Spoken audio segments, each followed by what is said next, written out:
Hi, I want to talk a little bit today about 4 pitfalls to avoid when buying investment properties.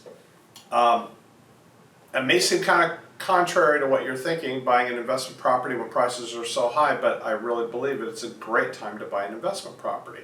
But at the same time, we have to recognize that now is a time when it's possible to pay too much. So if you find yourself overbidding to the point where it doesn't make sense anymore, maybe it's time to pull back from that. So be sure that you've looked at the numbers and what you're paying makes sense.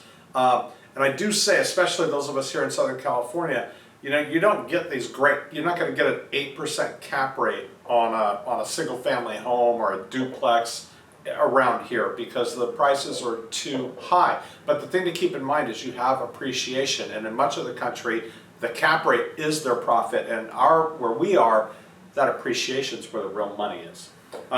Number 2, incorrectly estimating real estate taxes. So I could tell you about 1.12%, 1.2%, but it's definitely a factor. And at 1% of $1 million, that's $1,000 a month, basically, right?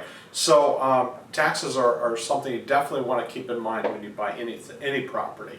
And then finding out about repair costs after it's too late.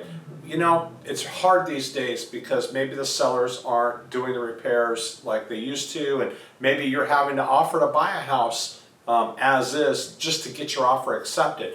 But the thing to remember is you still need to do your due diligence, and you need to find out what issues the house might have your inspections, and then make a reasonable decision based on those. So sometimes, let's face it, you might need to get your offer accepted, but once you find out the foundation's no good, it's time to try to negotiate with that seller again. And then discovering a less than ideal tenant status. This is a big deal, and some people are actually selling rental properties right now because their tenants aren't paying, and some of them feel like their tenants should be paying because they have actually been working the whole time, but it's a difficult time now with tenants especially, so you want to be very careful about understanding the tenant situation in whatever property you buy. I hope you found that helpful.